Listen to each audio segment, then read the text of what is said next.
Fala pessoal, tá começando mais um episódio do Fillercast, o podcast onde até o filler vale a pena. Eu sou o Guilherme, mais conhecido como Senin. E eu sou a Natália, mais conhecida como Digi. E aqui a gente discute de tudo, animes novos, clássicos, teolucas, tretas de fandom e até aquelas aberturas que a gente nunca pula. Então pega seu chá, ajeite seus fones e bora falar de anime como se a gente estivesse no intervalo da aula.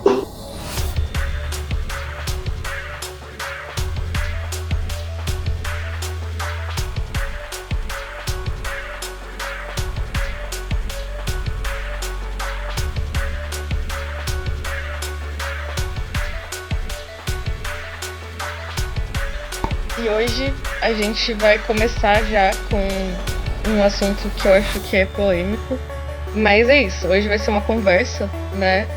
Que é uma conversa que a gente sempre teve nos intervalos das aulas, nas nossas conversas no centro acadêmico, que é sobre momentos que pioraram Naruto. 10 momentos que pioraram Naruto. Isso, essa é a ideia. A ideia desse podcast é ele ser um papo mais descontraído, que atendesse a uma demanda que a gente viu que existia nos conteúdos que nós mesmos consumimos. A ideia seria a gente fazer conteúdo para pessoas como nós que também queiram ter esse tipo de discussão com um foco mais narrativo sobre obras, falar do que a galera que gosta de animes aqui no Brasil consome e pensa, mas não tem acesso por, às vezes, não falar inglês ou por não estar nesses fóruns gringos. Tentar trazer esses assuntos mais para nossa realidade. Então é aquele negócio, sabe aquela discussão do Twitter que você não concorda, mas você não quer entrar na discussão? Ou aquele post do Reddit que você viu, mas você acha muito trabalho simplesmente falar que a pessoa tá errada? Pois é, aqui a gente vai falar as coisas sem medo de ser feliz, sem medo dos haters, porque a gente não tem hater maior do que a gente, e é isso. Exato. Nesse primeiro episódio, como a Digi já disse, a gente vai falar sobre os 10 momentos que pioraram tudo. Não momentos que estragam a obra e como uma recomendação nossa de assista só até aqui e aí largue mão. São só coisas que a gente acha que teve uma execução ruim ou que poderiam ter sido feitas de outra forma, mas como eu disse, é um papo casual, não é nada cravado em pedra e é só uma conversa sobre a nossa opinião sobre esses acontecimentos. Então, vamos começar logo nos primeiros tópicos. Tá, antes eu só queria fazer um disclaimer que a gente não é hater de Naruto, a gente, na verdade, é muito fã da obra e é por isso que a gente fala mal com muita propriedade, né? Aqui a gente fez uma ordem de tópicos. O nosso primeiro tópico é sobre power scaling. O que você acha, Gui? O que você acha de power scaling que piorou Naruto? Já começamos com um tema polêmico, porque tudo no que diz respeito a power scaling de Naruto irrita alguém em algum ponto. A galera que fala que era sobre ninjas e aí acabou quando virou sobre Megazords. A galera que fala que sempre foi sobre Megazords, que a primeira cena já tinha a Raposa de Nove Caudas lutando na vila, já tinha sapo gigante no clássico. O Power Scaling é um negócio em Naruto que, como o próprio nome diz, ele escalou. Só que o que diverge opiniões é onde ele escalou, onde ele começou a escalar e quais são os problemas disso. Por que a gente acha que isso piora Naruto? Você quer começar a falar um pouco sobre, Nath? Eu acho que você tinha umas ideias legais de falar que você estava falando sobre jutsus que nunca foram usados. Eu acho que esse é um tema muito legal de abrir, porque a gente estava conversando e você tinha falado sobre, por exemplo, algumas naturezas de chakra que só foram faladas que o ninja tinha, só que nunca foi usado para nada. Ou até mesmo a questão da Sakura nunca ter usado jutsus com a Katsuyu, além de jutsus de cura. Pois é um bom tópico mesmo. Para começar, antes que a gente perca esse fio da meada, nos livros de Naruto, para quem consome além de só ver o mangá e o anime, você vai achar esse tipo de informação. Você vai perceber que personagens como Choji, Neji, têm o elemento fogo. E isso nunca foi usado pra nada. Inclusive, nos jogos, essas coisas são muito proeminentes, né? Nos próprios jogos, você vê muita gente falando sobre natureza de chakra, de vários personagens, e assim, você só descobre quando você começa a consumir as mídias alternativas que, teoricamente, não são canon, né? Pois é, isso é um grande problema em Naruto. Todo esse universo que ele é quase construído, parece que a gente tem material suplementar para construir um universo maior do que aquela história linear que a gente está seguindo do Naruto, e nunca vai para lugar nenhum. É só um negócio para provocar, instigar o fã a querer mais, mas na verdade eles nunca tiveram a intenção de fazer o Neji ter elemento fogo e fazer uma rotação de chakra com o elemento fogo, pegando fogo junto, o que seria muito legal. Você dá algum elemento pro Kiba, sei lá, qualquer elemento elétrico da vida para ele poder usar as técnicas dele de rotação e perfuração com garras eletrificadas, para copiar um Chidori, qualquer coisa nessa linha. Isso nunca foi explorado. Pois é, e eu acho que sobre natureza de chakra é um negócio que eu acho que é meio desbalanceado essas coisas, porque inicialmente a gente estava conversando esses dias que inicialmente tinha a natureza de chakra era algo meio avançado, né?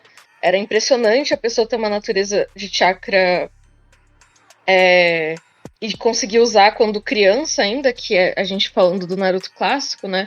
E daí quando você vê uma criança como o Sasuke lá no início, consegue usar tanto o elemento fogo quanto o raio, uau, é muito impressionante. Só que daí esse negócio de usar a natureza de chakra começa a ficar meio ok, esquecido. Ninguém se importa mais também com isso. Tinha aquele negócio sobre banal, né? o Naruto falar que a natureza de chakra dele é complementar ao fogo do Sasuke e ter esse negócio de que as naturezas são cíclicas, então uma consegue uma é fraca contra a outra e assim por diante. E isso daí não é explorado, assim, na guerra a gente vê às vezes, tipo, venha todo mundo fazer uma parede de terra contra aquele raio lá, mas é tipo o máximo que você vê de natureza de chakra realmente ser usado. Pois é, você tocou num ponto legal disso da guerra, que me lembra como foram banalizadas algumas coisas nessa questão elemental. Por exemplo, quando o Orochimaru enfrenta o terceiro Hokage e o Edo Tensei do Tobirama faz um jutsu de parede de água no telhado, onde não havia água, isso impressiona Ambu. Nossa, isso impressiona um ninja de elite, um Jounin que fala, uau, realmente ele é um mestre por estar fazendo um jutsu de água sem um grande corpo d'água. E aí na guerra, contra o Madara, você vê um esquadrão inteiro de figurantes genéricos lançando barreira d'água pela boca. Mano, sim, e assim, você falou sobre Ambu também, eu acho que isso faz parte do power scaling, que é as patentes de Naruto simplesmente no início são uma coisa e no final elas não servem de mais nada, né? É assim, no início é tipo, nossa, exame Chunin pra você virar um Chunin, e Chunin já é foda, e daí você vê um Jounin, que são os professores, o Gai, o Kakashi, a Kurenai, o Asuma. Você fala assim, nossa, eles estão em completamente outro patamar. E quanto mais a obra avança, mais bosta esses ranks vão parecendo. E mais banalizado fica. Tipo, Chunin vira só um mero soldado. Genin nem se fala mais que Genin existe. Chunin vira uma merda. E Jounin, então, eu não preciso nem falar. Tipo, tem um Jounin ou outro, que é o Kakashi e o Gai, que eles se sobressaem absurdo. E é isso. Ela parece que ela não conversa nada. Você vê grandes ninjas como o Ibi, que é a Anko, que são Jounins honorários, que eles não são Jounins, mas como eles têm muitas habilidades em uma área específica, naquela área, tipo interrogatório, ele é considerado um Jounin. Então você pensa, pra ser um ninja tem que ser completo, ele tem que ser realmente muito forte. E você olha pro Asuma e eu não consigo medir o que ele tem de tão a mais que outros Chunins não tem. Sabe, eu olho pro Hayate, morrendo lá no clássico, por umas shurikenzinhas de vento, E eu falo, eu não sei o quão acima disso o Asuma está. Ele morre queimado, ele morre enfrentando o Idan. Beleza, eu não tô dizendo que ele perderia pra esses caras. Eu só tô dizendo que quando eu comparo o Gai dando um chute no 8º portão, ou o Kakashi lançando uma besta relâmpago que consegue eletrificar o Pain, com esses caras, eu não vejo isso no Asuma, na Kurenai. Nossa, sim, a Kurenai, teoricamente, era pra ser essa especialista em genjutsu mortal, e a gente nunca vê isso, né? Se bem que esse é um tema recorrente com mulheres em Naruto, né?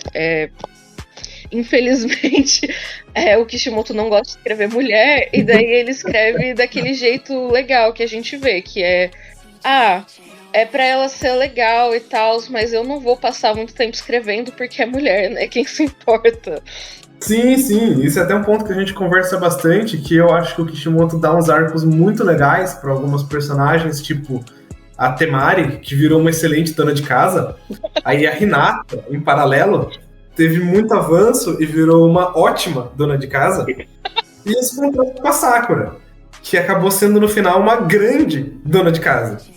Não, a Sakura, na verdade, foi a que mais se fudeu, né? Porque ela não só foi agraciada com ser dona de casa, mas também mãe solteira, né? Então, não pra qualquer casa. Vemos aí um claro avanço, né, na representação feminina. Tipo... A Kurenai também. A Kurenai foi agraciada em ser mãe solteira e desempregada também, né? E pra quê? Ela tem uma filha com um Sarutobi, então claramente ela não precisa de emprego. Mas eu acho que esse negócio do Asuma, da Kurenai como Jounins, realmente é algo que sempre me deixou confusa sobre onde que você traça a linha de verdade. E eu acho que, de verdade, papo reto, o Kishimoto nunca pensou direito nisso. Eu acho que as coisas no clássico estavam relativamente bem delineadas, assim, tipo, em termos de poder, assim, mais ou menos também, que a gente vê os tunins e tal, mas eu acho que tava até que bem delineado. E conforme a história foi avançando, especialmente com o Shippuden, as coisas foram desandando de uma forma que eu acho que o Kishimoto se esqueceu completamente do que ele escreveu lá no início. Os primeiros, sei lá, 200 capítulos que ele escreveu, ele só esqueceu. Falou assim, quer saber? Foda-se. Foda-se. Pois é, a gente vê muito isso no Shippuden. Tem tanta coisa que parece que foi jogada na hora pra soar legal, pra parecer legal, e você se pergunta onde que isso casa no clássico? Tipo, onde tava essa galera? Onde tava esse exército ninja? Como que funciona isso de conflito militar aberto ninja? Todo treinamento que eles recebem na academia, você se pergunta onde ele está se encaixando agora na guerra, onde vai entrar uma habilidade de infiltração nisso, naquilo. A obra vai ficando bem mais escalada mesmo para o caminho que a galera fala de virar um Dragon Ball, sabe? Que conta para você ser um bom ninja agora é muito mais sobre qual é o tamanho da bola de fogo que você consegue cuspir. Vide Madara fazendo literalmente meteoros, né? Mas eu acho que Naruto, a gente pode separar Naruto em 3 momentos. O clássico, o Shippuden e a guerra. A guerra é completamente separado do resto da obra. O Shippuden, se você tá falando do mangá, é uma coisa, se você tá falando do anime, é outra também, né? Porque a quantidade de filler... Assim, o clássico tem muito filler, especialmente... metade do clássico é filler, né? Porque depois que o Naruto sai na jornada com o Jiraiya, é tudo filler. E são fillers que eu honestamente não me importo. Talvez seja por uma conta de nostalgia, talvez seja porque são fillers que você explora um pouco melhor alguns personagens, tipo Lee, os Irmãos da Areia, tem todo um arco lá do Gaara, da Temari e do Kankuro. Mas... Dentro disso. Oi, desculpa. Eu ia falar, eu acho que é uma questão de momento, né? Porque quando você bota um filler ali num período que o Naruto tá saindo da vila e que ia ter que ter uma espera na história mesmo, beleza, faz sentido você encaixar um treinamento aqui, um arco de desenvolvimento ali para esses personagens, porque não estava acontecendo nada que ia chamar nossa atenção. Tipo, o Sasuke se mandou, supera, sabe? A gente vai ter que lidar com isso e se preparar para quando ele voltar. Não cabe a gente correr atrás dele agora. Agora, na Guerra Ninja, os fillers eram no meio da guerra. Nossa, era no meio do confronto. Você vai ver episódio de competição de comida da Vila da Folha. Ai, sim! Sim! Fora que tem alguns fillers que eles literalmente alteram um pouco a história. Por exemplo, os fillers do... o primeiro filler, grande filler que a gente tem no Shippuden é da temporada que tem a melhor abertura também. Uma das melhores aberturas, as mais reconhecidas, que é a Oi Sora, né? Que é a do... Eu esqueci o nome dele, mas é do templo lá do fogo. Ah, sim, o carinha que tinha uma cópia da Kurama. Que ele tinha chakra da Kurama. E daí começa a ter esse monte de personagem que tem chakra da Kurama, sabe? E do nada. E daí isso vira uma coisa. Antes, não. Ai, não. A Kyuubi, a Kurama, é tipo esse monstro mítico que assolou a Vila da Folha e o Naruto nasceu no meio dessa tragédia e virou o Jinchuriki. Beleza. E daí você começa a ver um monte de gente a ter esse chakra. Tem a Guren também, que tem os jutsus de cristal, que daí tem pra você tentar explicar por que o terceiro Mizukage tinha o Sambi, né? Era o quarto Mizukage. Quarto Mizukage. E eu não quero nem entrar nesses méritos, porque senão a gente vai ter que falar de Boruto. Eu não vou conseguir falar do quarto Mizukage sem falar do fato dele ter morrido jovem, mas ter um neto. Nossa. Ai, sim. Ai, não, para. E assim, e tem também o filler do Jinchuriki do Ryokubi, que é o Takata, se eu não me engano, também é um filler. E assim, eu entendo que eles tentaram falar assim, vamos pôr um pouco de história dos Jinchuriki. Só que no final, no anime, isso altera um pouco a história. Isso me lembra muito Bleach, sabe? Isso me dá... que Bleach tem justamente isso, uma temporada inteira filler que acaba alterando o desenvolvimento da história. Altera muito? Não. Mas... muda, sabe? Mas você se pergunta depois, onde estão os Fullbrings em Bleach? Sabe? Cadê essa galera agora? Porque a questão de você fazer um arco todo filler é que, por um lado é bom, você consegue explorar o universo. Por exemplo, a ideia de ter um filler sobre o terceiro Objeto de Três Caudas no País da Névoa é interessante.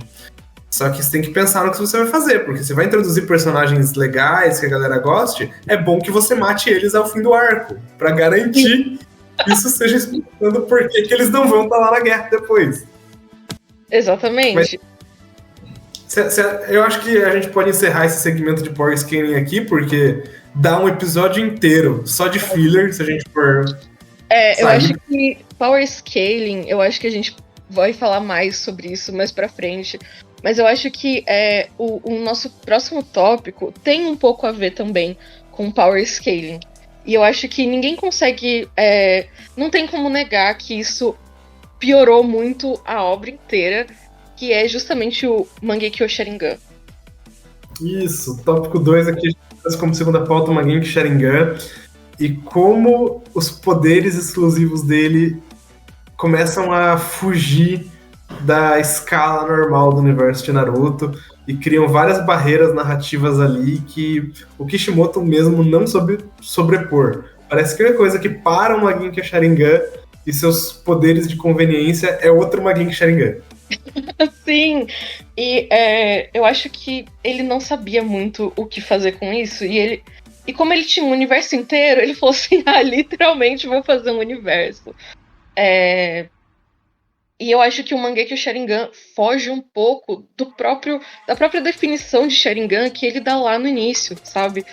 O Sharingan era pra ser simplesmente um poder ocular, assim como todos os poderes oculares, todos os dojutsus de Naruto, eles, no início, né, lá no clássico, eles têm esse objetivo de não ser, tipo, o próprio jutsu em si, mas ser um apoio, sabe? Tipo, uma ferramenta, tipo, o próprio Sharingan, ele significa, do japonês direto, olho copiador giratório. exatamente. Ele vai para muito além disso. O Byakugan não te dá o poder de fazer o punho gentil. O punho gentil é um estilo de luta baseado nas vantagens que o Byakugan te confere. Você conseguir ver o fluxo de chakra, poder ver todos os tenketsus. Pronto, agora sei exatamente onde atingir. O Sharingan deixou de ser um olho que te permite ver o fluxo de chakra de uma forma que você consiga copiar jutsus e ver uma análise do... Porque o Sharingan ele nunca teve poder preditivo, mas ele conseguia ver os músculos tendo o princípio do movimento de forma tão sutil que ele conseguia prever como o músculo ia começar a se mover de agora em diante.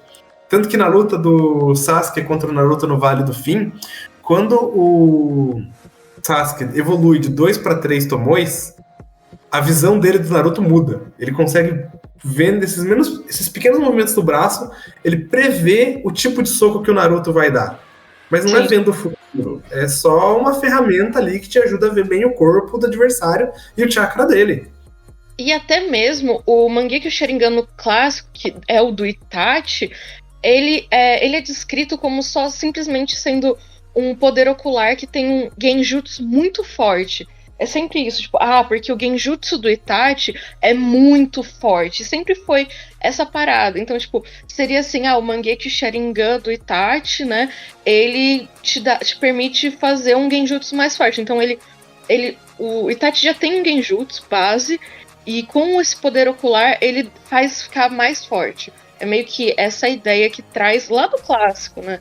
Só que quando você começa a ver, tipo, que, tem um monte de poderzinho associado ao Mangekyo Sharingan, e daí tem o fogo que queima tudo, só que não queima ninguém, que é um braço. Tipo, as coisas começam a ficar balanceadas, porque o Itachi no início era ser, tipo, muito foda, muito assim, inalcançável pro Sasuke.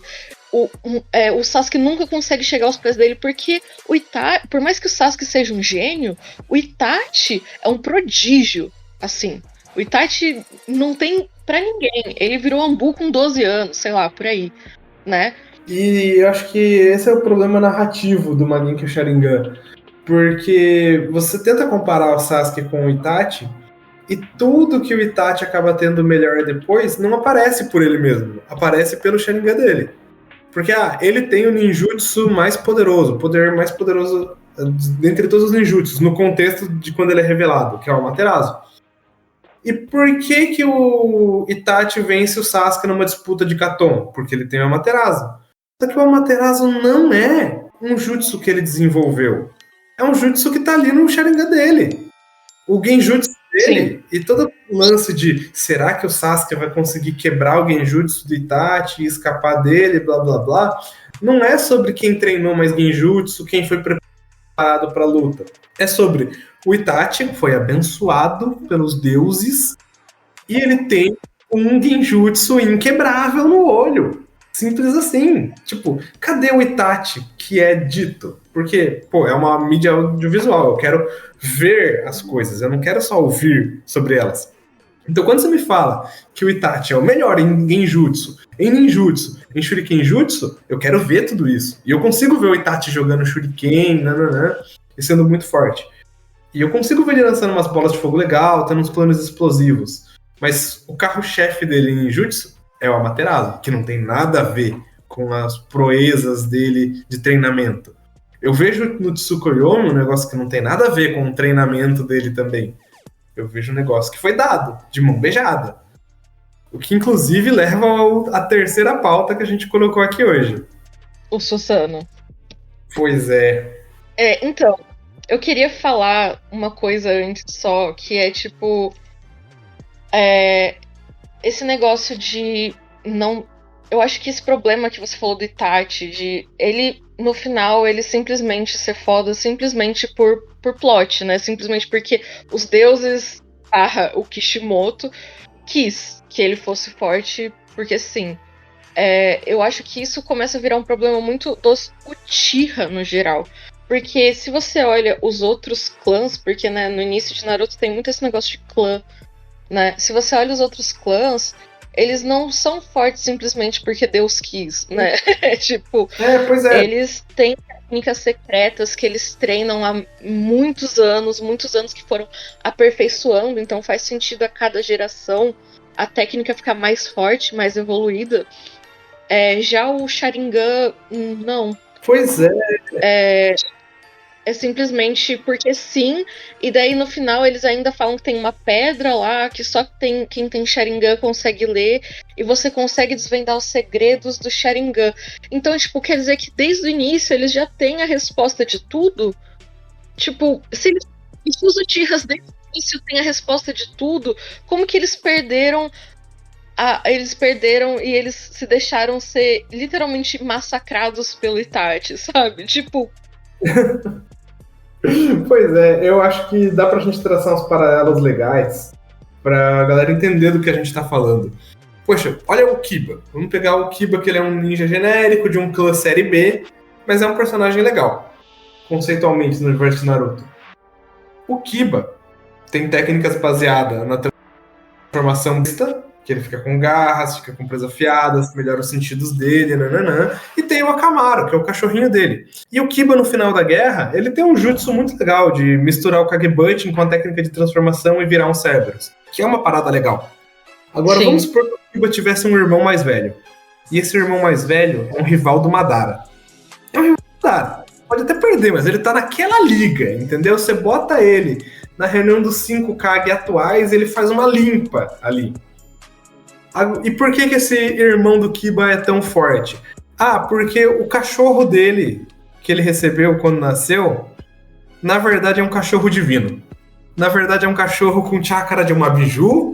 Na verdade ele tem os jutsus de ficar intangíveis aqui. Ele tem a técnica da mordida que desintegra qualquer coisa ali. E ele é imortal. E esse irmão do Kiba, a gente fala, ele é bom em shuriken, ele é forte, ele é rápido.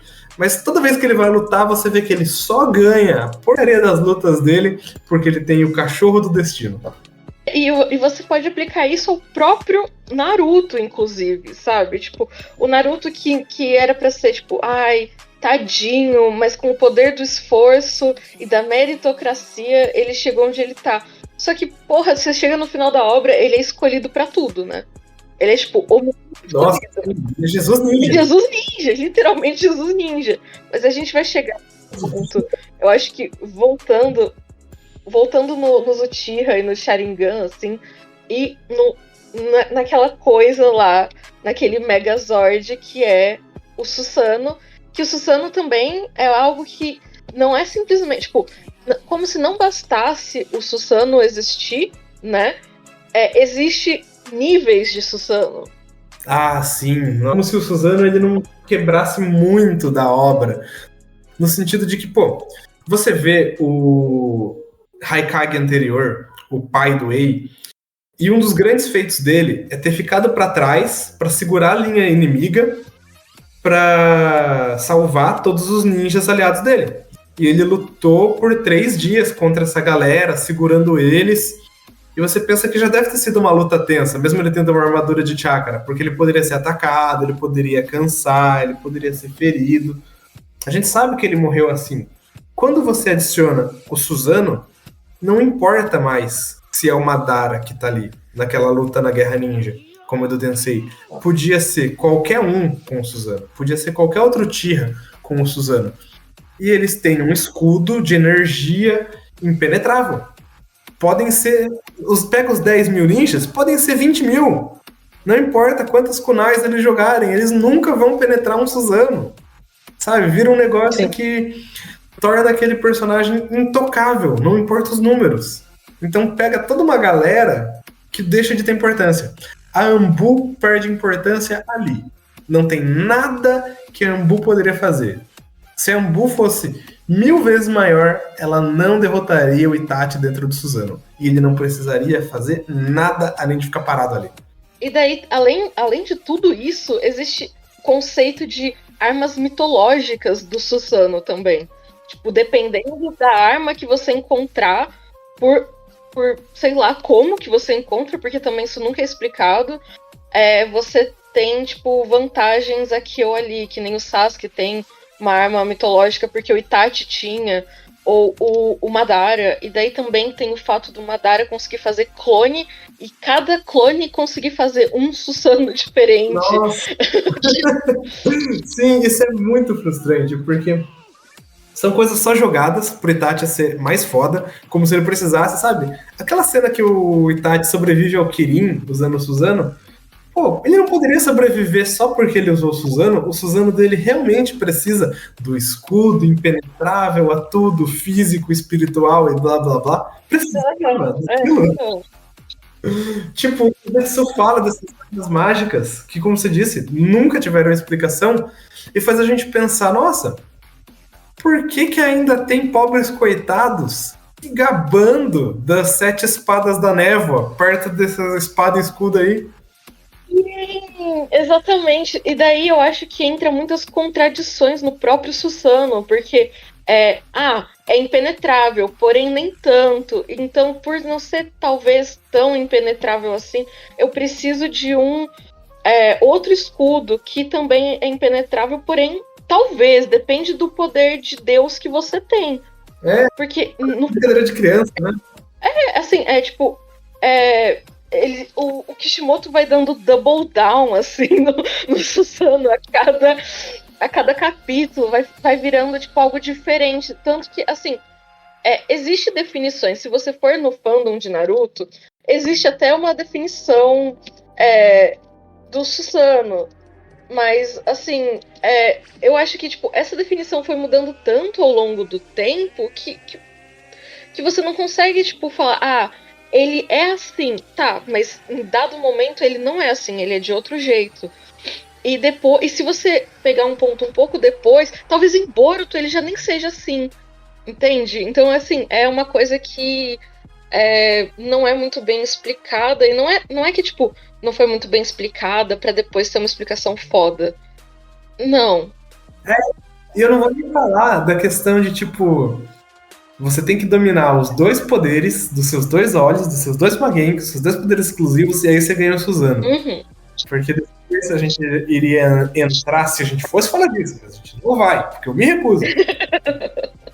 Não, e daí tem todo o rolê também do Sharingan infinito, sabe? Do Sharingan que, tipo, se você pegar o Sharingan do seu irmão, você desbloqueia um Sharingan especial. Tipo, e daí o seu Susanoo é diferente. Ai, nossa, o Magenkyo Eterno. Meu Deus. Pois é, parece que o Kishimoto ele perde a mão nisso. Casando tudo que a gente já falou agora, né? Power Scaling, Magenkyo e Susanoo. Parece que ele não entende. O que torna um poder legal é a limitação do poder. É o que o poder não pode fazer. Tipo, você acha impressionante quando um personagem tá ali lutando e os olhos dele começam a sangrar. Você fala, ó lá, o cara tá se sacrificando ali, tá disposto a arriscar tudo nessa luta. Sim. Pra daí depois, não. O Magenkyo Eterno, que você não precisa arriscar nada. Fica tranquilo, você nunca vai ficar sério. E eu acabei de lembrar aqui que o Susanoo do Sasuke, por exemplo, ele consegue usar Senjutsu. Ele consegue usar a marca amaldiçoada lá, que na verdade é o Senjutsu, no Susanoo, pra fazer um Susanoo mais foda ainda. Tem essa também. Tem essa também. É tipo, gente, pelo amor de Deus, sabe? Tipo. Sim. Ai. Mas enfim, pra encerrar essa pauta de Susanoo,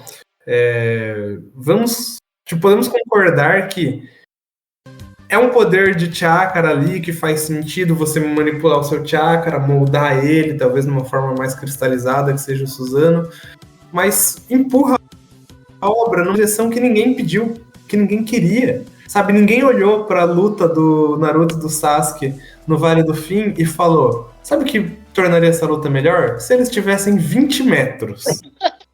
Sim, eu acho que narrativamente tanto o Mangekyo Sharingan, e especialmente o Susanoo, levou Naruto pra essas lutas de Godzilla, sabe? Essas coisas meio astronômicas. E isso não necessariamente é algo bom, Tipo, só porque você tem um bicho maior não significa que a luta tá melhor, que tá... Nossa, eu consigo ver que ele é mais forte agora. Não necessariamente. O anime iniciou... O mangá, né? Iniciou como ninjas. E, tipo, o que você pega de base ninjas? Ninjas, eles são, tipo... aqueles soldados que são especialistas em ocultação, em stealth, sabe? E isso é justamente o oposto de stealth. Você tem um bagulho de 30 metros, sabe? Tipo, como que você vai se infiltrar? Tipo, fazer uma luta silenciosa com um bagulho de 30 metros. Eu acho legal existir. Eu acho legal. Você nunca vê ninguém reclamando do Gamabanta, da Amanda, da Katsuyo. Mas tem uma galera desonesta na hora de argumentar sobre isso que falam: o quarto Hokage estava em cima de um sapo gigante enfrentando uma raposa gigante que destruía montanhas com um aceno de cauda. O anime sempre esteve nesse power scaling, sempre foi assim. E é de uma desonestidade gigante, porque existe uma diferença entre um ataque a Konoha ser feito por 3 cobras gigantes durante a invasão de Konoha, e a ameaça dessas cobras elas são cobras gigantes, elas têm que ficar se debatendo e mordendo prédio por prédio. E você pular disso pra uma fera de cauda conseguir cuspir dezenas, talvez centenas, provavelmente infinitas bombas nucleares. Sim. Tipo, seja honesto, se você quer falar que o power scaling sempre teve alto, sempre teve uma parada de gigantes, beleza.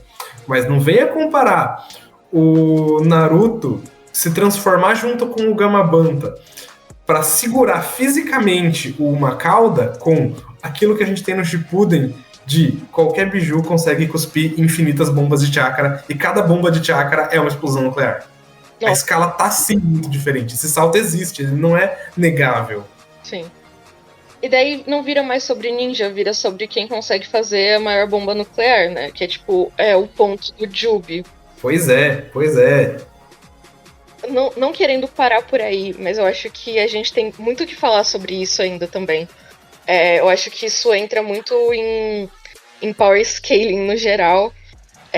Mas eu acho que, tipo, um ponto que eu queria trazer de um dos 10 momentos que pioraram muito Naruto foi o que fizeram com o Edo Tensei.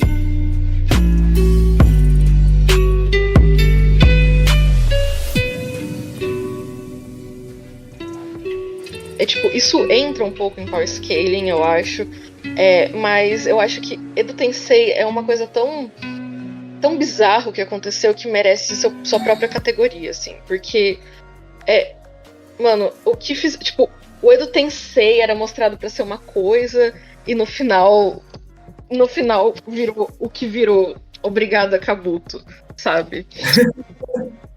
Pois é, o Edo Tensei é um ponto interessante mesmo pra gente falar, porque o Edo Tensei, quando ele é usado no clássico, ele traz os Kages do passado e traz pra gente uma luta legal, mostra pra gente, esse é o nível dos Kages. Uhum. E com certeza na época o Hashirama e o Tobirama ainda não tinham sido pensados para serem o Deus Shinobi e o irmão braço direito do Deus Shinobi. Não tinha esse papo de, eles estão muito mais fracos por serem Edo Tensei. Era uma técnica perigosa e poderosa, justamente por esse aspecto de não. Esse aqui é o primeiro Hokage e esse aqui é o segundo Hokage. Não é tipo assim, esse aqui é o primeiro Hokage, 5% de chakra. Esse aqui é o segundo Hokage sem o Hiraishin voador, tá? Uhum. Não, era os caras ali, era pra pôr medo mesmo. E é legal, tem um lance sentimental de você ver ali eles como seres, tipo, levantados dos mortos, que o Hiruzen era pegado. Que o Hiruzen foi aprendiz deles, então tem todo esse negócio de... É uma técnica que também mexe um pouco com o Hiruzen, e se eu não me engano, nessa época já era falado que era um jutsu do Tobirama, porque eu acho que o Tobirama era meio que o cara que inventou muitos jutsus. Então, tipo, sempre foi, não sei, não tenho essa informação exata, mas... Sim, pelo que eu lembro era isso mesmo. Mas eu acho que, tipo, tem todo esse jogo de por que é uma técnica tão horrível, assim, né? Que, teoricamente, eles... E outra, eu acho que o Edo Tensei antes era meio que, tipo, o Orochimaru, ele tinha que controlar, e não só tinha que controlar, não tinha como ele não controlar. E isso estava atrelado ao chakra do Orochimaru, querendo ou não. E o ponto também era esse, que o Orochimaru estava fazendo estava aprendendo várias técnicas proibidas para conseguir a vida eterna, para ele ter esse chakra infinito, para ele conseguir usar essas técnicas mais. Sim. Eu acho interessante isso, né? O Edo Tensei, ele é vago no começo. E isso deixa a gente pensando, por que ele é uma técnica proibida? Ele parece muito útil, na verdade, mas ele deve ser difícil.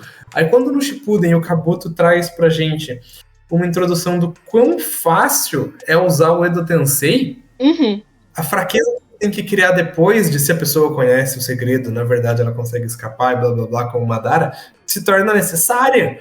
Porque o Edo Tensei não tinha nenhum problema. O Edo Tensei era uma técnica que em tempos de guerra você não tem por que não usar. Ele é muito forte. Exatamente. Isso me faz pensar, espera, se a Vila da Folha, se Konoha tinha esse jutsu, por que durante a guerra, tipo, o Tobirama, ele participou de várias guerras, eu acho que a primeira e a segunda guerra ninja.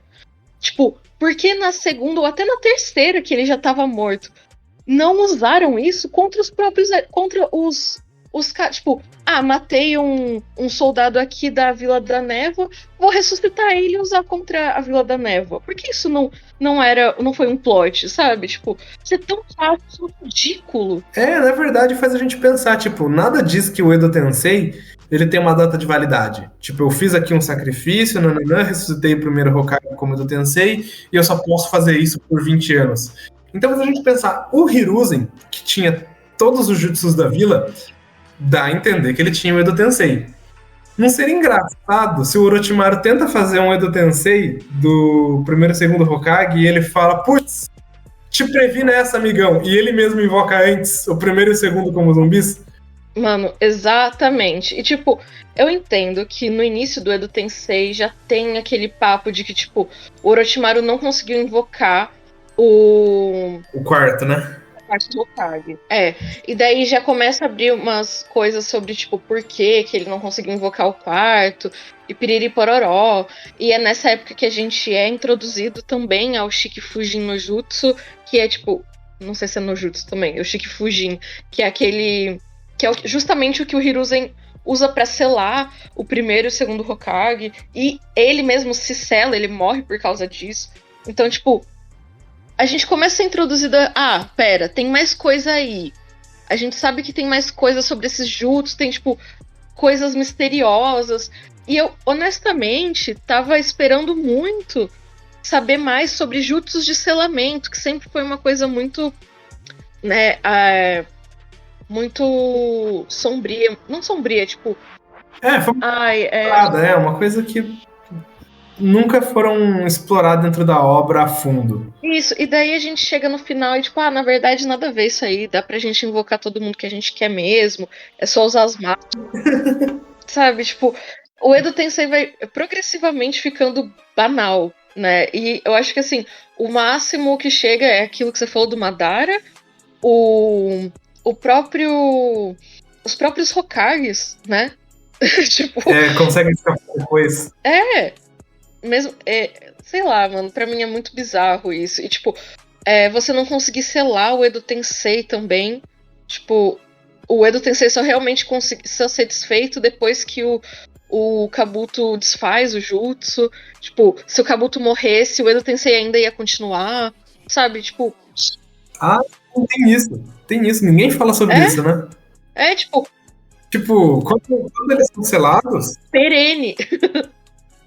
Quando eles são selados, a gente vê que eles estão lá nas pirâmides de areia do Gaara, naqueles mumificações que a Vila da Areia faz, de selamento. O Mizukage e o... ele era Tsukikage, conversando de boa, sabe? Assim, só, tipo, selado e conversando, mano. Sim, mas eles estão selados e, tipo, estão só selados. Quando o Kabuto desfaz o jutsu, é que você vê até alguns desses caixões selados, brilhando, tipo, simbolizando que a alma da pessoa tá sendo liberada.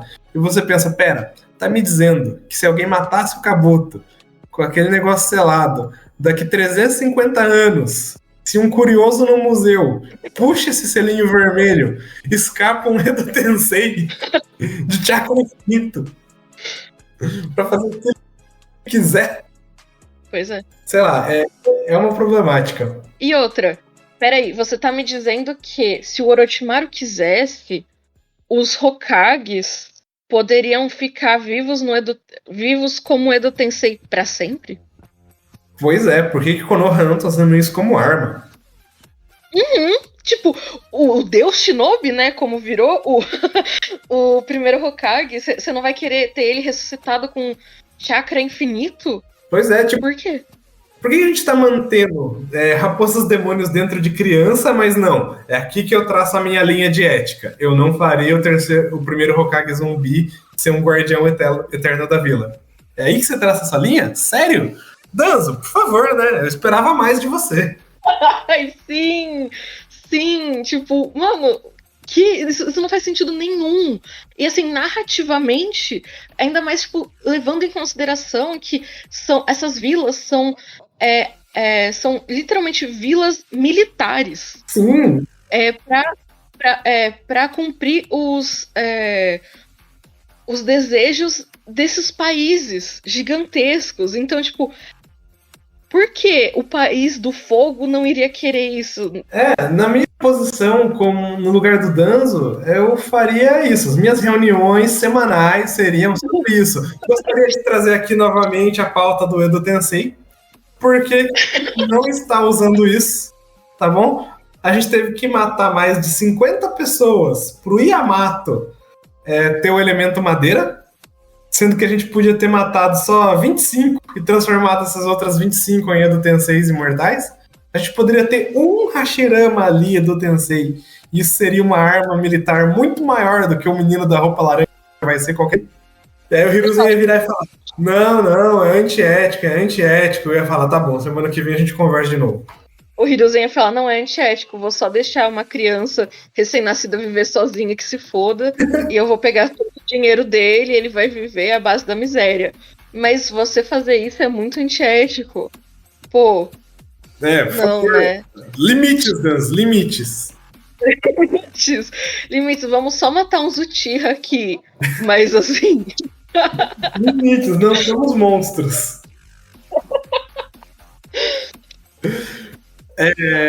Vamos passar um pouco para a próxima pauta, senão o Edo Tensei a gente vai levar tanto tempo quanto o arco da guerra.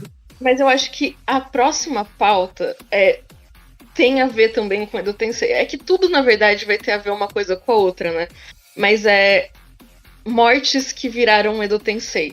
É nosso quinto ponto.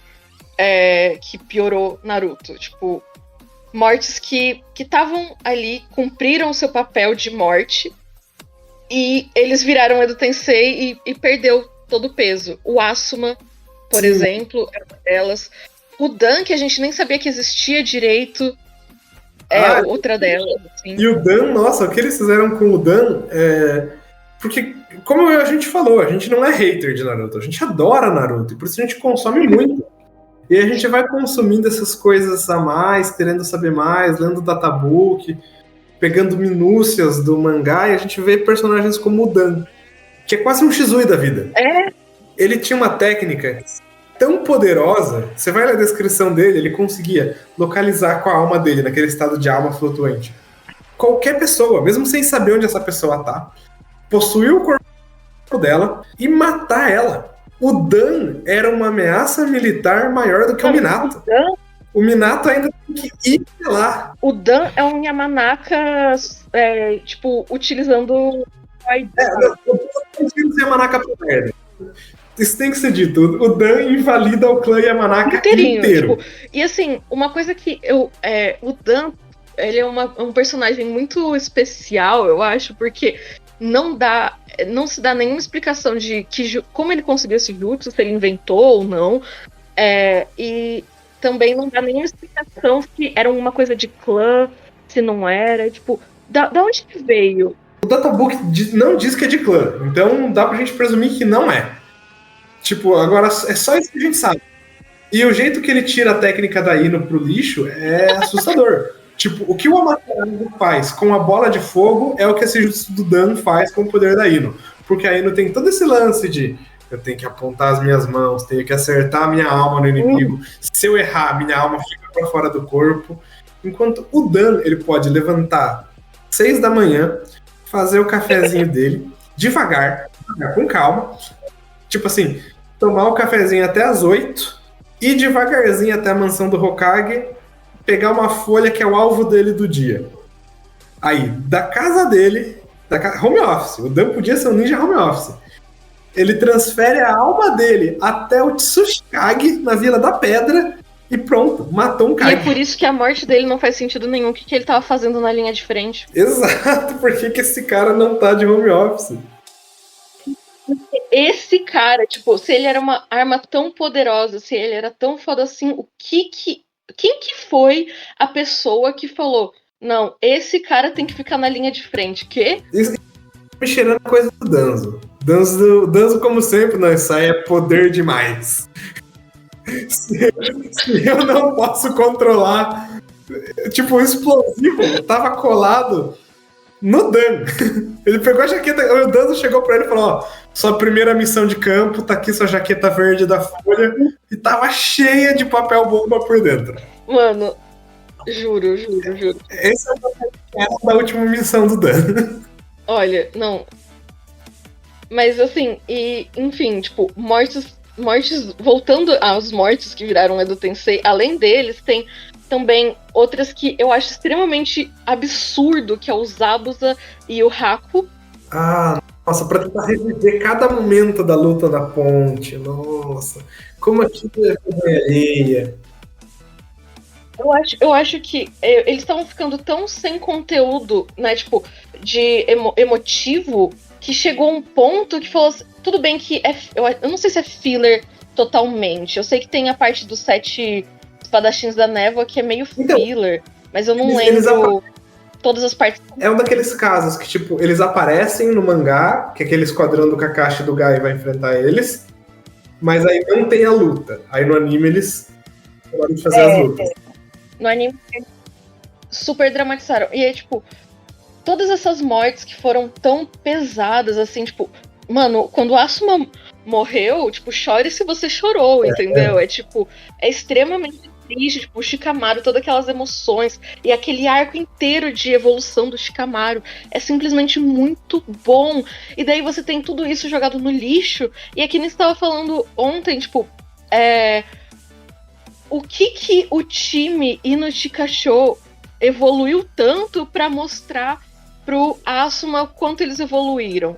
Eu acho que foi só palanque pra, tipo, ter uma desculpa pro Choji virar borboleta. Sim, véio. Foi só um negócio pra tentar te emocionar de novo. Só que não teve evolução nenhuma, porque eles nem tiveram tempo de tela entre uma coisa e outra. Se você for ver as cenas do anime só do time do Shikamaru, vai da morte pro Asuma direto pra Guerra Ninja, eles encontrando com a Asuma de novo. Tanto que isso leva a gente pro próxima pauta, né? Que é o nosso sexto ou sétima pauta, não sei, não tô levando isso tão ao pé da letra. Que é a questão de mortes que não aconteceram. Porque, na minha opinião, o Choji, ele foi tão desrespeitado no começo do Shippuden que ele podia ter morrido. Sabe? Ele luta tão errado no Shippuden, porque, pô, a Sakura, a gente via ela chorar e superar as emoções dela pra ser uma ninja. E aí o Choji, numa batalha pela vida dele contra 2 Akatsukis, colocando todo mundo em risco, ele vai pra cima do Hidan quando o Hidan chama ele de gorducho. Cara, o que aconteceu com aquele Choji do clássico? Que ele falava, você pode me xingar do que você quiser, você não pode falar mal dos meus amigos. Não, quando o Hidan chama ele de gorducho... Aí o personagem jogada completamente no lixo, velho. Sim, por mim o Choji morria ali. Quando o Idan vai lá e tenta cortar o punho dele, e o Kakashi tem que ir lá se arriscar e pular na frente, barrar o golpe. Eu falo, Choji, você sabe que se eu tivesse acertado esse golpe em você e pego uma gota do seu sangue, acabou pra você, né? Você sabe. E, tipo, um personagem que foi descartado assim, todo o desenvolvimento dele, que ele tá agindo assim, feito idiota, que ele tá botando a missão a perder, mata ele. Sabe, mata ele, põe como novo membro do Inutigacho algum irmão, primo dele, faz até isso emocional a Asuma, mas do jeito que foi feito, foi triste. Tipo, podia ter morrido ali. Nossa, assim, foi... e, assim, não só o Choji, né? Tipo, tem outros personagens também que eu acho que... eu acho que foi até desrespeito eles não terem morrido, sabe? Tipo, tá, o Kakashi eu até entendo ele não ter morrido e tal, porque, tipo, o Kakashi relativamente relevante pra história e eles precisavam de um Hokage que não o Danzo, né, e tal. Mas a Anko... Nossa, sim. Podia ter morrido. Podia ter morrido. E não ia fazer diferença nenhuma. E eu acho que teria tido aquele peso emocional de tipo, caralho, mano, a mina tava lá com as informações, ela era muito, muito foda, ela tinha tudo, e daí veio esse ninja que estrategicamente pegou a pessoa que mais tinha informação sobre tudo e todos da vila, e toda a pesquisa que eles estavam fazendo, e não só pegou, tipo, todas as informações, mas matou ela. Pois tem uma galera que não foi usada depois, não foi desenvolvida, que poderia ter morrido. A Anko, o Yamato, quando ele foi sequestrado pelo Kabuto. O Kabuto, que teria sido morto no final. O Orochimaru, eu não sei se a gente diz que se ele entra em mortes que não aconteceram ou... O Orochimaru já morreu e ressuscitou mais vezes que o Goku, cara. Nesse ponto, assim, da história. Tipo, eu não sei como tá no Boruto, porque no Boruto eles meio que ignoram o Orochimaru, mas assim...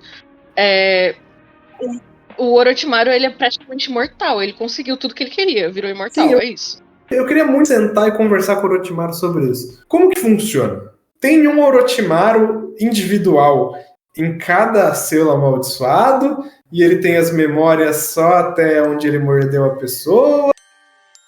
É tipo um Kagebun, só que ao vivo. Ele tem backups, ele tem os selos amaldiçoados como backups dele mesmo para ele poder ser trazido de volta. Mas isso está transmitindo? Como que funciona? Ele só tem uma alma e um corpo? Se eu pegar a Anko e mexer no selo dela lá, tem um outro Orochimaru escondidinho ali? É um Orochimaru paralelo, série B? É um segundo corpo? Ele é tipo um Twice de Boku no Hero, assim? Ele tem vários clones, ele não sabe quem que ele é de verdade, qual que é o clone, quem que é o real. Pois é, isso nunca vai ser explorado, porque é uma ideia ruim que o Kishimoto botou aleatoriamente que ele não saberia como lidar. E assim, tipo, o que mais me frustra de tudo isso é que o Orochimaru, tipo, toda a lore do Orochimaru é ele atrás da imortalidade. Mas se ele já tinha conseguido a imortalidade com o selo amaldiçoado, então qual o objetivo dele fazer 1 milhão de pesquisa, velho? Tipo, qual que é o ponto de tudo isso? Não só isso, mas tipo, o Idan tem aquela imortalidade dele de não morrer mesmo com a cabeça arrancada. O Kakuzu tem a técnica do ressentimento da terra, que permite ele ser imortal também, coletando corações. E eu já vi gente falando assim, não, mas o Orochimaru queria uma imortalidade mais verdadeira, mais isso, mais aquilo, colocando firulas que eu falo, não estão na obra. Tipo, não escreva a obra pelo autor. Isso não tá lá, não tem nenhum motivo de, tipo, esse personagem só quer imortalidade. E aí ele tá numa organização com vários imortais e agora você inventa uma desculpinha? Se pelo menos o autor falasse isso na obra, o Orochimaru falasse, não, até já conheci uns imortais na Katsuki, mas o jeito deles não me pega, eu quero o meu. Mas isso não acontece, esse diálogo não existe. Tem uma galera que defende isso como se fosse canônico. Não, o Orochimaru, o tipo de imortalidade que ele queria era diferente. Amigo, isso não é dito. E assim, eu acho que isso é uma coisa da Akatsuki, né? Porque tem muitos imortais na Akatsuki, de uma forma ou de outra. O próprio Sasori, ele era meio imortal. tudo bem que ele tinha um ponto fraco, que era o coração e tal, mas assim, ele era uma marionete. Exato, não comia Era- luz. Tá valendo. Era só ele, tipo, passar o coração pra outra marionete e ele continuava vivo, sabe? Tem também o próprio Pain, não era imortal e tal, mas, tipo, ele tinha corpos imortais. Cortes que podiam ser trazidos à vontade. Então, tem muitos imortais na Akatsuki. E daí tem o Orochimaru, tipo, atrás dessa imortalidade, tipo... E ele não pensou em simplesmente, tipo, o Orochimaru sendo a cobrona que ele é, ele não pensou em simplesmente, sei lá, pegar um pouco do sangue do Hidan pra fazer experimento? Do Kakuzu? O Zetsu é uma árvore, ele provavelmente faz fotossíntese. O Zetsu, eu não quero nem entrar nisso, porque é muito frustrante o que o Zetsu é, sabe? É tipo... Sim. Eu odeio isso, mas enfim, o Orochimaru eu acho que falar do Orochimaru dá um episódio por si só, sabe? Porque é tanta coisa tanta incongruência que tem que chega a ser bizarro.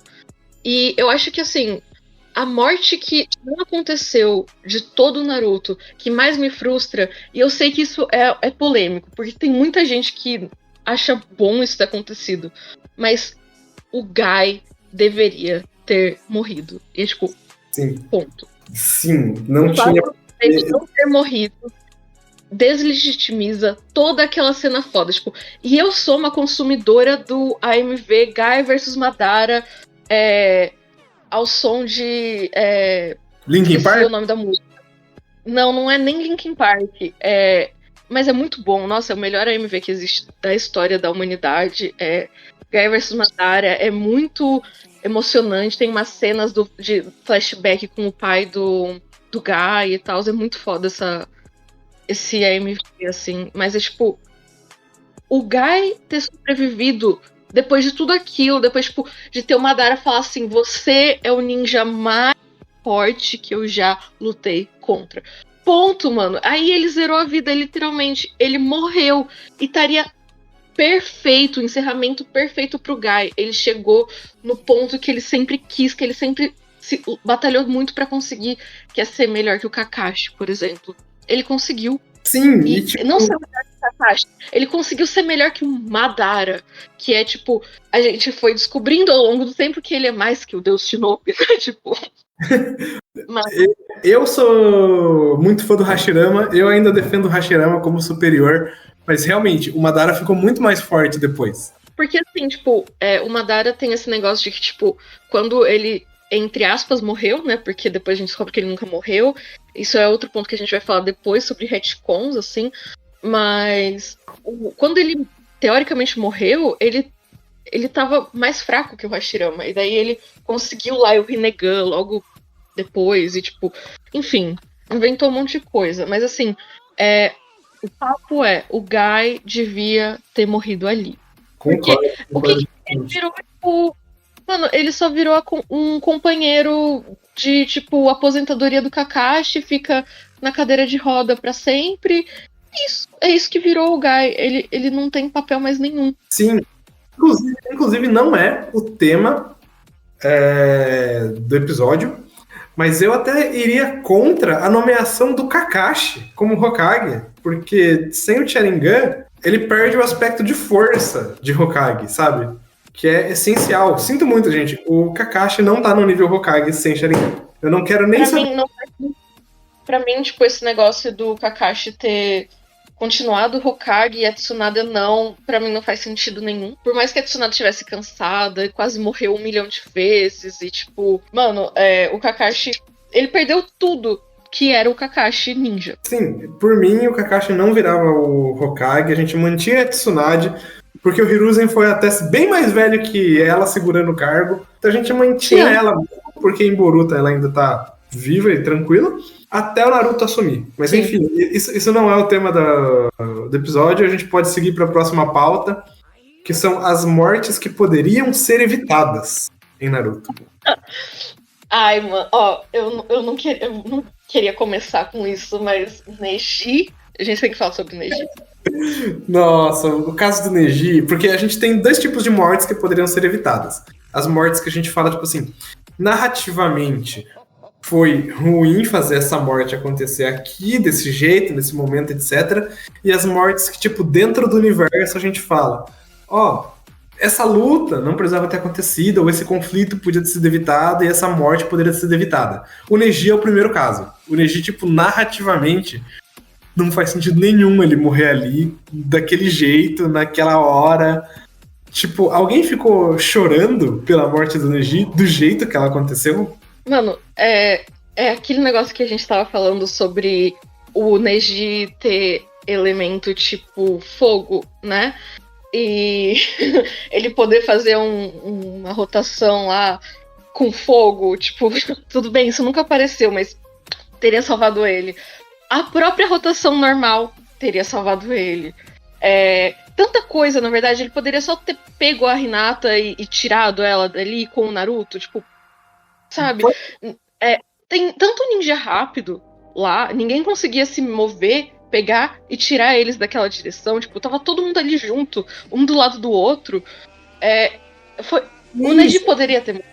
Com certeza ele poderia ter morrido em outro momento, mas aquele momento específico, daquele jeito, que foi só pra mostrar que ai, não, pra mim tudo bem vocês ficarem juntos pro Naruto e pra Hinata, tipo, não faz sentido nenhum pra mim. Pois é, e tipo, não saindo um pouco dessa questão de como logisticamente eles podiam alguém ter impedido fisicamente os objetos, nananã, e entrando na questão narrativa, ela é do nada. Não tem o Neji tendo um grande momento na guerra para encerrar o arco dele e aí ele vai lá e morre. Ou ele tendo um grande feito de encerramento. Parece que é do nada. Tipo, se você tira o Neji ali entrando na frente e bota o Konohamaru, é o mesmo momento, é o mesmo tipo de morte, sabe? Não tem por que ser o Neji morrendo ali, além de tentar chocar por ser um personagem que as pessoas gostam. Mas, pô, podia ser o Kakashi, podia ser qualquer um, narrativamente, se fosse ser só uma morte jogada. E ninguém queria aquilo. A gente queria ter uma morte tipo o Gai. O Gai, a gente fala que o Gai deveria ter morrido, porque ele teve um momento dele pra ser marcante, e ser o último momento do filme. O Neji é o oposto. Isso, sim. E é aquilo, né? Tipo, eu acho que é uma morte só pra falar que, ai, tem gente que morre na guerra. Tipo. Ai, porque, por exemplo, a morte do pai do Shikamaru, da Ino e tal, pô, pra mim fez sentido aquilo acontecer. O banco de inteligência da guerra ter sido dizimado, pra mim faz total sentido. E como foi, tipo, como aquelas coisas foram narrativamente, né? As coisas foram acontecendo. Eu acho que é muito bom. Foi muito bom. Foi um fim muito legal pra eles. Agora, tipo, o Neji foi algo do nada só pra falar, ai, a gente tem que matar alguém, né, dos principais, só pra ninguém ficar falando que a gente não mata ninguém. Exato. Importante. Então, vamos matar o Neji. E, tipo, tem tantos outros personagens que poderiam ter morrido ali na guerra. A própria Tenten poderia ter morrido. Né? O que é um problema, porque, assim, a obra nunca teve isso. Eu acho que seria até melhor se tivesse. Tipo, narrativamente, se toda vez que alguém da Katsuki aparecesse, tivesse um arco de enfrentar alguém da Katsuki, alguém morresse, tipo, ó, contra o Sasori, a Tio morreu. Contra o Deidara, alguém deveria morrer. Contra o Kakuziran, alguém deveria morrer também. Pra cada Katsuki tivesse uma grande morte marcante, seria narrativamente legal. Só que a obra nunca precisou disso. Então, tipo, não precisava do Neji morrer ali só pra falar, guerra mata. Se fosse pra mostrar a guerra como ruim, pô, essas mortes deveriam ter ocorrido durante a guerra e não durante a batalha contra o Jubi. Porque, tipo, eu não consigo pensar em ninguém que morreu ao longo da Guerra Ninja. A gente vê eles falando em números. No primeiro dia de guerra tinha 40 mil da Aliança. Não, tinha 80 mil da Aliança Shinobi contra 100 mil Zetsus brancos. No segundo dia, eram 40 mil contra 50 mil. Ou seja, morreu metade de cada lado.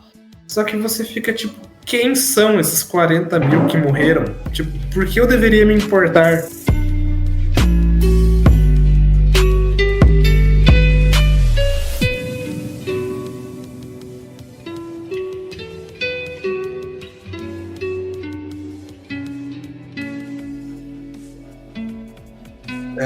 E indo agora para uma das nossas últimas pautas, o pós-guerra no universo de Naruto. Nossa, a gente tem muita coisa para falar sobre isso.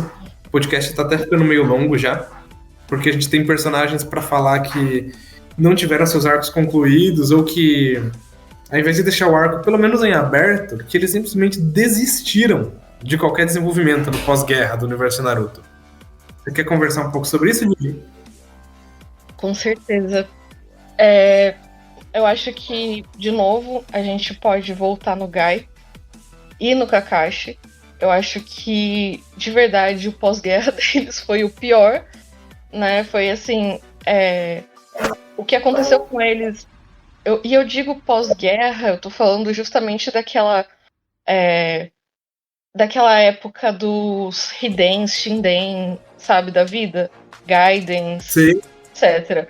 Que vai até o casamento do Naruto e da Hinata, assim. Você consegue ver, tipo, o que aconteceu com eles. E de verdade, isso se estende em Boruto, né? Eles ficaram... primeiro que o Kakashi ficou extremamente nerfado, a gente já conversou sobre isso por causa do Sharingan. Ele perdeu completamente o Sharingan e tal, e é isso. E foi isso que aconteceu. E o Gai, ele ficou, tipo, em cadeira de rodas, vivo, pra tipo... pro Lee não ficar sozinho. Né? O Lee não existia mais. Eu não entendi o ponto de tudo isso acontecer. Eu acho que... Eu não vi de ter tido animação dos Hiden, Shinden e tal. Eu acho que é até bom que tenha tido, só que sei lá, tem alguns personagens que foram tratados tão mal nesse pós-guerra, tão tipo... Pois tem coisas que foram totalmente descartadas, do tipo o Suigetsu, que é um personagem que acompanhou o time do Sasuke. A meta de vida dele era ter todas as espadas dos 7 espadachins da névoa. E isso é totalmente descartado. Lá se vai mais um sonho, morrendo depois do fim de Naruto. Porque ele não só desistiu desse sonho, como a gente vê em Boruto, como ele devolveu as que ele já tinha. Sabe? E não tem nenhum diálogo sobre isso, não tem nenhum trechinho de tipo... para evitar um incidente internacional, a vila da névoa pediu as espadas de volta e o Suigetsu teve que dar. O Killer Bee teve que dar também, essa merrada que tava com ele. Poxa... Imagina um Suigetsu que continuou treinando, continuou avançando e teve que lutar depois contra um Killer Bee pela espada da névoa.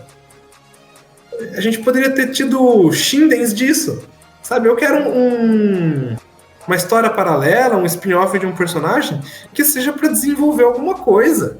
Não só para falar como que tá a aposentadoria, não só para falar como que a vida dele tá chata agora que ele tá casado, ou pra falar sobre como foi um date dele. Não, eu quero que tenha um arco, que seja como o mundo ficou depois da guerra, quais são as questões políticas, qual que é o cenário. Porque, desculpa, mas o motivo do Naruto não assumir como Hokage aos 18 anos é ele ainda não ter preparação nos outros sentidos que um ninja precisa ter, tipo, ser graduado, ter muitos estudos na área de política. Pra quê?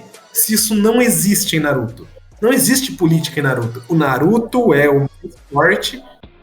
Não, e outra, não existe política de Naruto, e pior, a política que minimamente existia entre as vilas, que tinha essas questões de guerra entre si e tal, simplesmente não existe mais. Então, sabe, e você falar que a Tsunade era muito versada nesse tipo de coisa também é forçar muito a barra.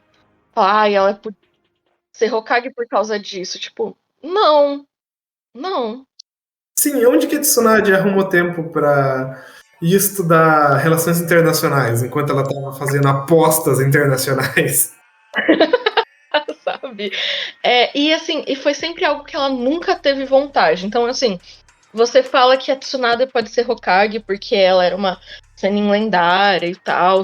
Ela é a neta do do primeiro Hokage, a gente já vê aí, tipo, um certo nepotismo, né, que rola solto entre as candidaturas de Hokage, que todo mundo é meio que parente um do outro e tal, e daí você tem, tipo, daí ela nunca quis isso porque todo mundo que ela toca morre, né, e daí ela vira Hokage porque sim, e daí o Naruto, ele no final da guerra, muito mais foda do que a Tsunade jamais foi, só que ele não pode ser Hokage. Inclusive em ninjutsu médico.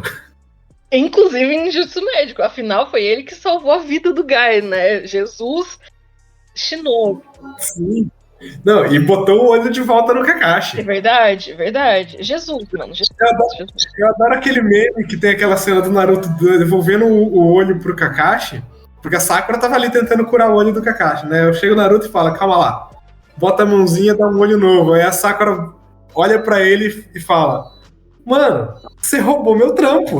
Literalmente, eu vi esses dias um cara fazendo um vídeo de como, tipo, o Naruto acabou com a Sakura. Sabe? Tipo, sim. Sim. Isso que é o foda de você não explorar a Sakura no time 7, não dar diversidade de poderes pra ela, né? Porque o Naruto nunca fez um genjutsu. Se a Sakura tivesse umzinho só, ela já seria melhor que ele nisso. Mas não, ela só investiu em porrada e medicina. Duas coisas que a gente sabe que não dá dinheiro.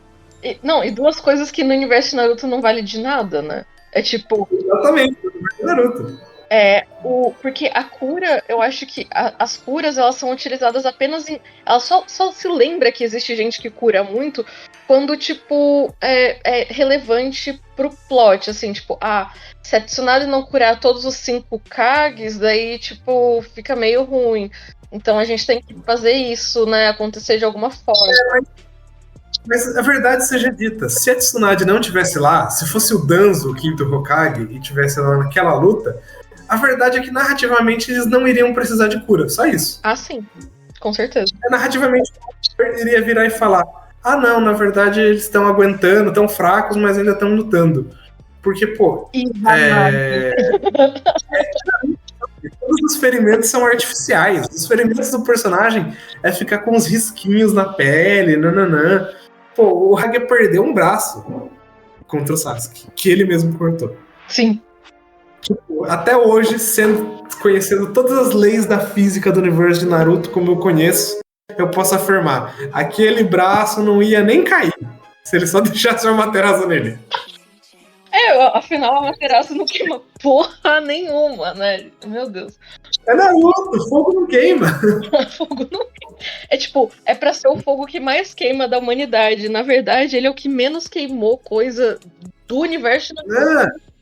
Isso é regra de shonen no geral. Tipo, fogo não queima. Exato. Eu acho que é o Goku que ele tem Sunen Namek, tipo, mergulhando na lava.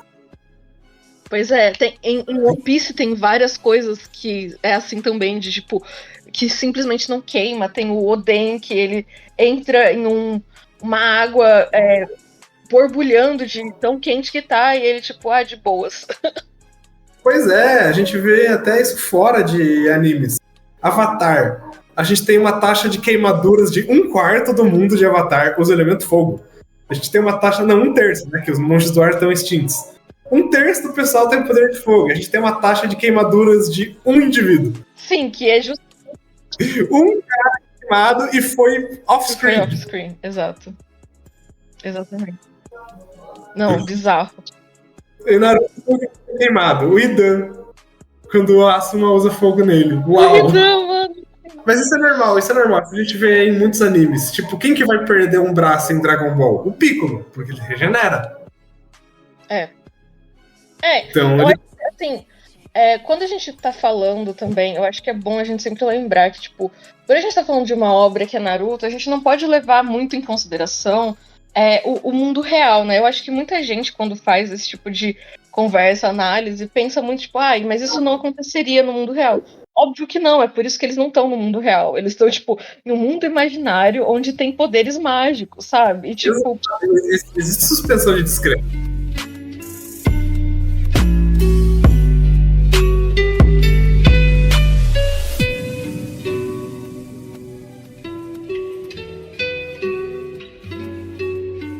é justamente isso que faz a gente entrar no nosso penúltimo ponto, que é retcons. Porque, assim, por mais que tenha esse negócio de a gente não pode aplicar as coisas ao mundo real. Não, e assim, honestamente, não preciso de explicação do porquê o mundo deles é assim e porque eles têm poderes assim. Não, eu honestamente não preciso de explicações muito detalhadas, eu não me importo. Mas quando a própria obra começa a fazer gaslighting com quem tá lendo, fica complicado o negócio, sabe? É tipo, eles ficam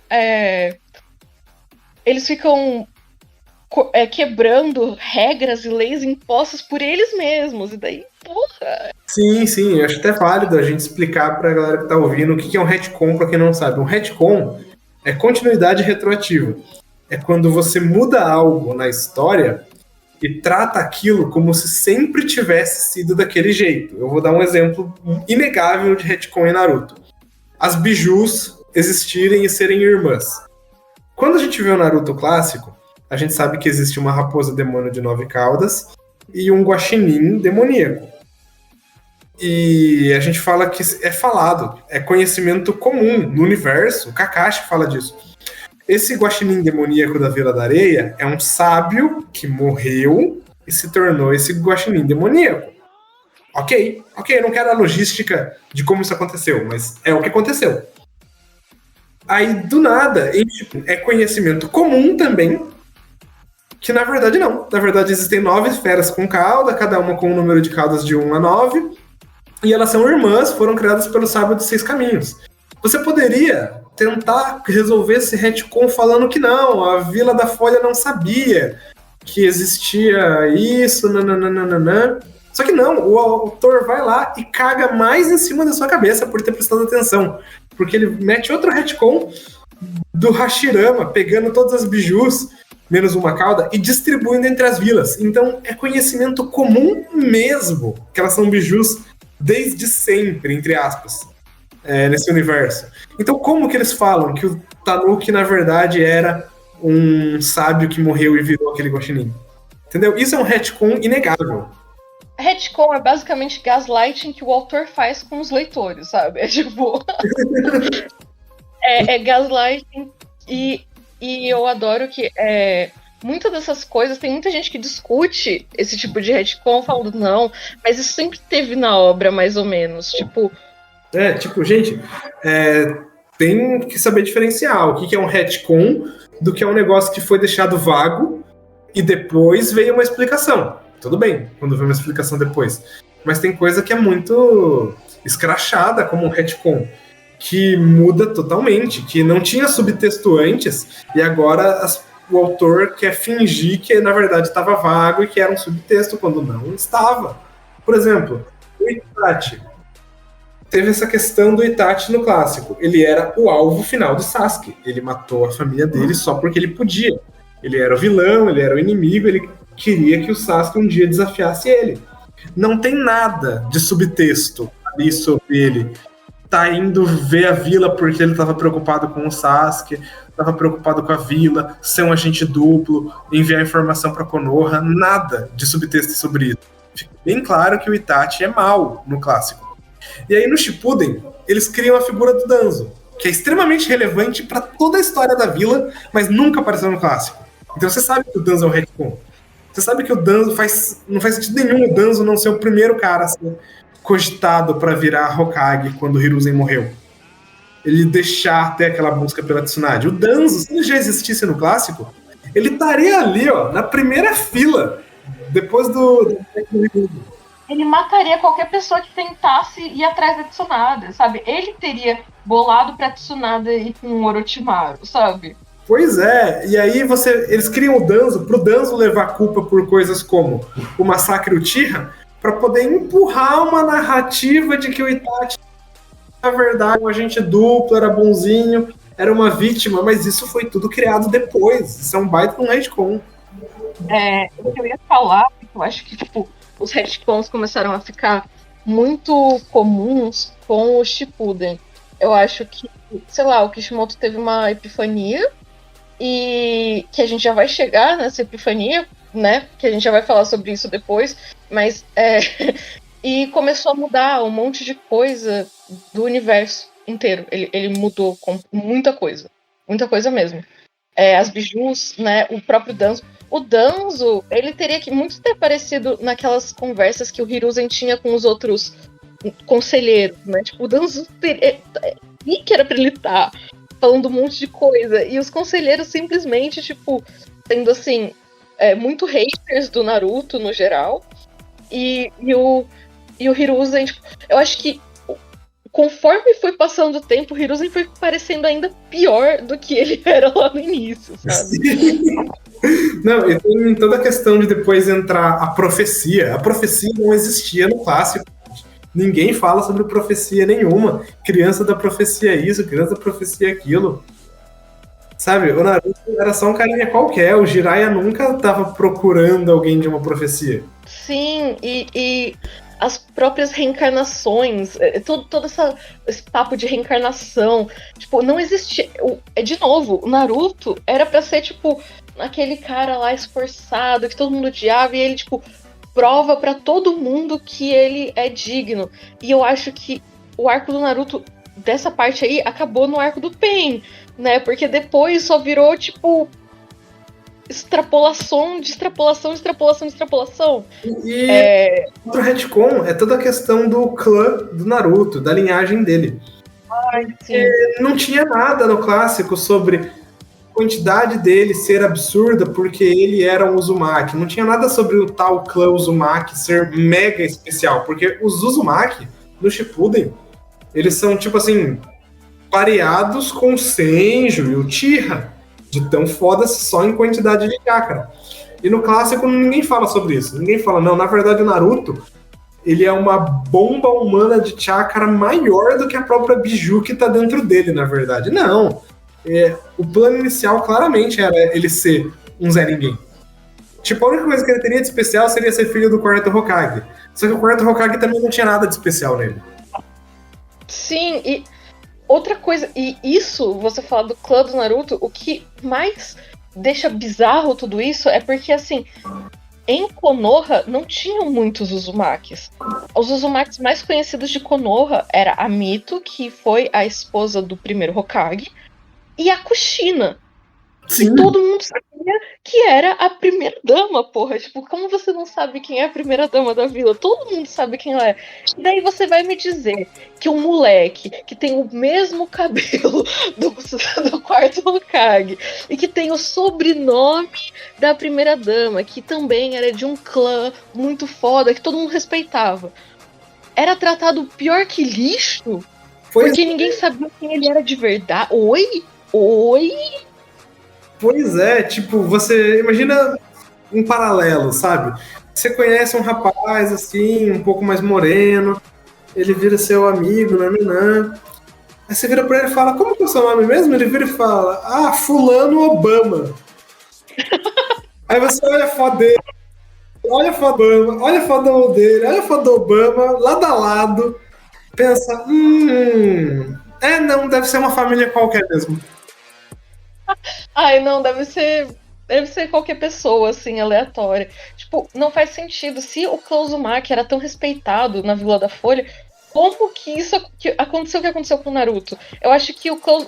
isso adiciona ao retcon do clã Uzumaki, porque para de fazer sentido todo o maltrato que o Naruto sentiu, sabe? E assim, porque ao mesmo tempo você tem o único sobrevivente dos Uchiha sendo uma figura de temos dó, não sei o quê. E era pro Naruto ser exatamente o Sasuke, sabe? Era pra ele ser mais bem cuidado do que o Sasuke. Exatamente. Mas, enfim, pra gente não se estender muito nisso, porque é um tema que dá muito pano pra manga, ainda mais em Naruto, que é uma obra que ficou conhecida pelos retcons, a gente pode mudar pra próxima pauta, e se esse episódio tiver muitos comentários sobre isso, a galera quiser engajar nesse tema, a gente pode fazer um episódio só sobre retcons de Naruto, incluindo o que é e o que não é.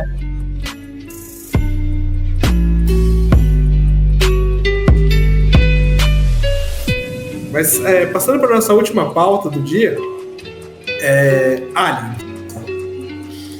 Aliens em Naruto. Mano, como começar falando sobre aliens em Naruto? É assim, de novo, uma das epifanias do Kishimoto que me parece muito uso de entorpecentes. É assim, em algum momento ele falou, pô, já tô muito rico. Não vou escrever mais, não tô mais afim, eu já tenho muita grana. Mas a Shonen Jump queria mais grana. A Shonen Jump virou e falou, não, a gente precisa deixar um final assim que dê espaço pra gente continuar. Então vamos inserir aliens. E tipo, pra quem não sabe, eu e a Digi, nós somos biólogos. Então você começa a botar vida alienígena, gira uma chavinha no nosso cérebro de opa, vamos analisar isso aqui como vida. E aí entra naquele clichê de 1001 mídias que é como são os aliens em outro planeta. Ah, são humanos com pele de cor diferente. E com olhos um pouco diferentes também, é isso. Ponto. Esses são os aliens em Naruto. E os aliens em Naruto também trazem outro retcon, que é o Byakugan, né? Tipo... Ah, sim. Todos os olhos agora vieram dos aliens. Meu Deus. Isso foi discutido. Isso foi uma reunião, alguém falou, isso aqui é uma boa ideia, e todo mundo bateu palma. Eu consigo imaginar o Kishimoto sendo a pessoa mais inteligente do universo, assim, falando, gente, e se aliens, tá? Aliens, mas os aliens vão explicar a origem do chakra e dos olhos diferentes, ó. Alguém chegou pro Kishimoto e falou assim, ó, você já é tão grande quanto a Akira Toriyama. Algum dia a gente quer fazer um Naruto Shippuden Z. Então a gente podia começar a traçar uns paralelos aqui, né? Como que o Z começou? Começou com os aliens chegando, falando pro Goku, Goku, você é um alien, Gohan, você é um alien. E é isso aí. E aí eles falaram, ok, é isso que a gente vai fazer em Boruto. Vai ser o Naruto Shippuden Z. Vai ser aliens chegando na Terra e falando pro Naruto, filho dele, ó, vocês são aliens, tá?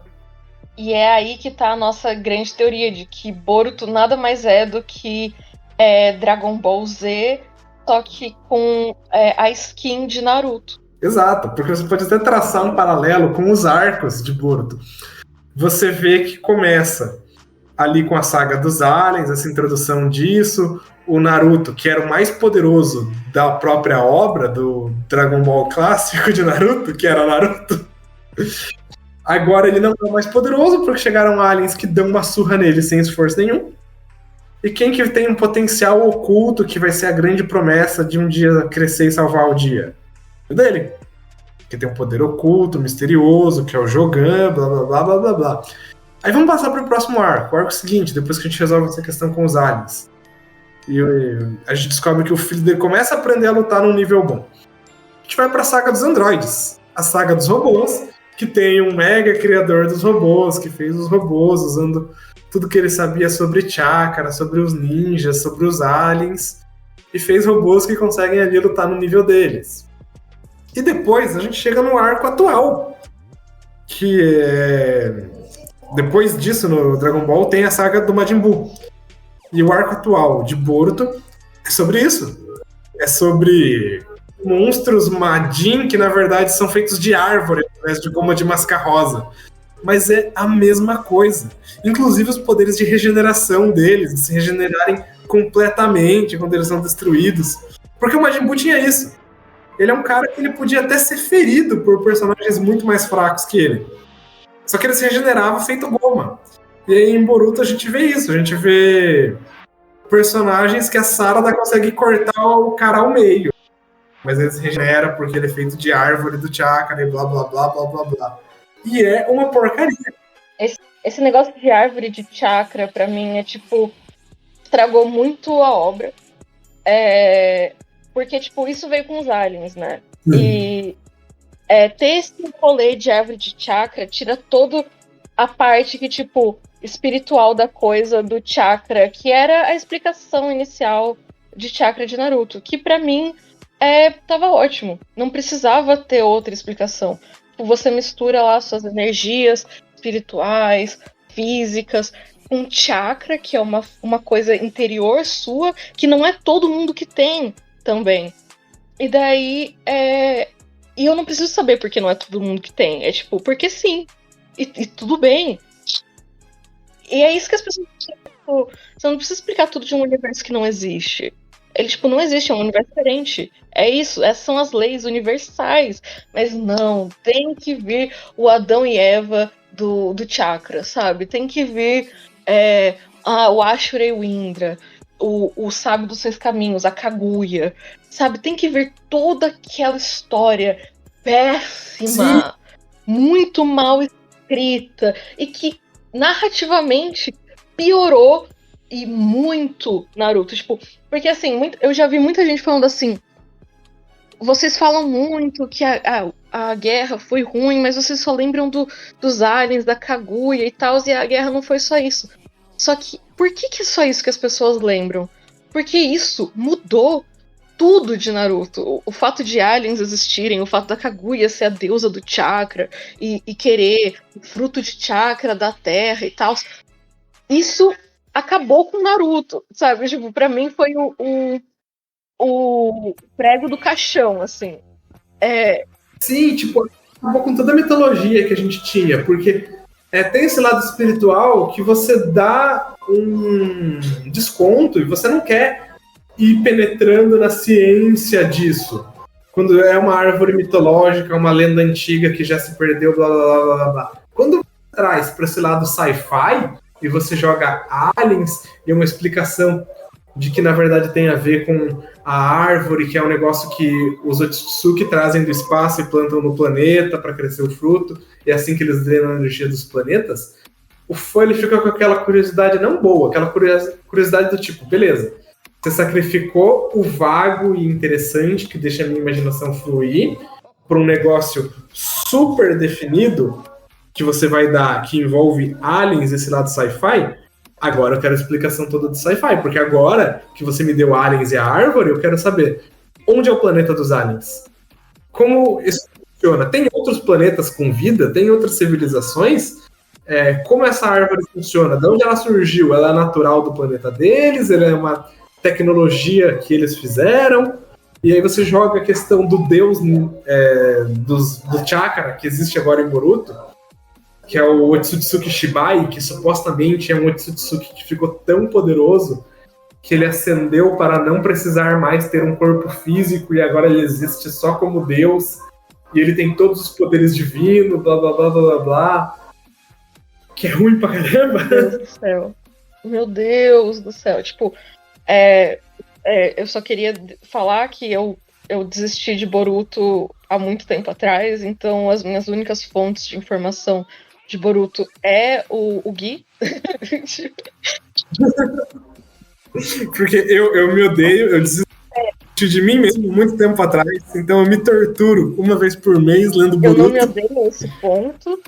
Então, assim, eu me odiei a ponto de ler Boku no Hero até o final, mas não a ponto de ler Boruto. É tipo, eu cheguei a começar, mas não dá, mano. É um negócio assim, a parte saudosista tá legal, mas o que fizeram com o personagem... E assim, eu acho que isso é outro episódio, falar de Boruto, outro momento, assim, pra ficar aqui pra sempre conversando, mas o que fizeram com o Boruto, pra mim, é criminoso. Sim.